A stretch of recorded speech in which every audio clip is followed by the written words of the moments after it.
नमस्कार. शहाणपण या मालिकेमधला हा जो संयम हा जो एपिसोड आपण बघितला त्याच्यामध्ये तुम्ही काय शिकला किंवा आपण काय शिकलं पाहिजे याच्यावर मी 2 शब्द बोलणार आहे. आपल्या आयुष्यामध्ये अशा क्षुल्लक गोष्टी खूप घडत असतात, बरोबर की नाही? ह्या क्षुल्लक गोष्टीला किती आपण रिॲक्ट व्हायचं कळलं ना? कारण आम्ही जीवनविद्येमध्ये नेहमी सांगतो तुम्ही रिॲक्ट होऊ नका, रिस्पॉन्ड करत चला. आता रिॲक्शन आणि रिस्पॉन्डमध्ये फरक काय आहे? रिॲक्शन म्हणजे इमिजिएट होते, विचार न करता इन्स्टंट म्हणतो ना आपण, तशी आपण करतो. आणि रिस्पॉन्स म्हणजे काय असतं की तुम्ही विचार करून शांतपणे विचार करून तुम्ही बोलता. समजलं? याच्यामध्ये खूप फरक आहे आयुष्यामध्ये. जो माणूस रिस्पॉन्ड करतो ना तो आयुष्यामध्ये सुखी होतो, कारण त्यांच्या कुटुंबामध्ये सगळीकडे एक सौख्य नांदतं. समजलं ना? पण जो माणूस रिॲक्ट होतो त्याच्यातनं तो रागावतो. तर रागावण्यामुळे काय होतं, घरामध्ये भांडणं सुरू होतात, वादविवाद सुरू होतात आणि एक घरातलं सुखच निघून जातं. म्हणून एक गोष्ट लक्षात ठेवायची की आपण कधी रिॲक्ट व्हायचं नाही. आता हा जो एपिसोड तुम्ही बघितला याच्यामध्ये पहिल्या भागामध्ये तो एवढा रिॲक्ट होतो, एवढी गरज नव्हती ना. एक साधी कॉफी पडली, ती सुद्धा त्यांनी मुद्दाम पाडली नव्हती, मुद्दाम तर पाडली नव्हती. मग अशा वेळेला त्यांनी काय करायला पाहिजे होतं? तर पुढल्या भागामध्ये आपण एकदमच त्याला थंड दाखवलं आहे. म्हणजे काय दाखवलं आहे की तो काहीच बोलत नाही, गपचूप वरती निघून जातो.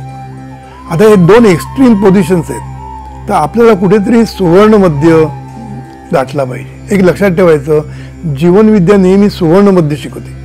म्हणून पहिलं बरोबरच नाही, पण रिस्पॉन्ड तरी करणं गरजेचं होतं. आणि रिस्पॉन्ड करणं म्हणजे काय की बाबा त्यांनी तिला समजावून सांगायला पाहिजे की पुढल्याला काळजी घ्या, इतकं काय मोठं रडायचं कारण नाही, इतकं काय मोठं झालेलं नाही, मी शर्ट बदलून येतो हां असं म्हणून तिला जर शांत करून निघून जायचं होतं. म्हणजे हा सुवर्णमध्य आपण नेहमी गाठला पाहिजे. म्हणून लक्षात ठेवा, कौटुंबिक सौख्य जर पाहिजे असेल, कुटुंबामध्ये जर सुख पाहिजे असेल, कुटुंबामध्ये आपल्याला वादविवाद नको असेल, सुखसंवाद पाहिजे असतील, तर एक लक्षात ठेवायचं, रिॲक्ट होऊ नका.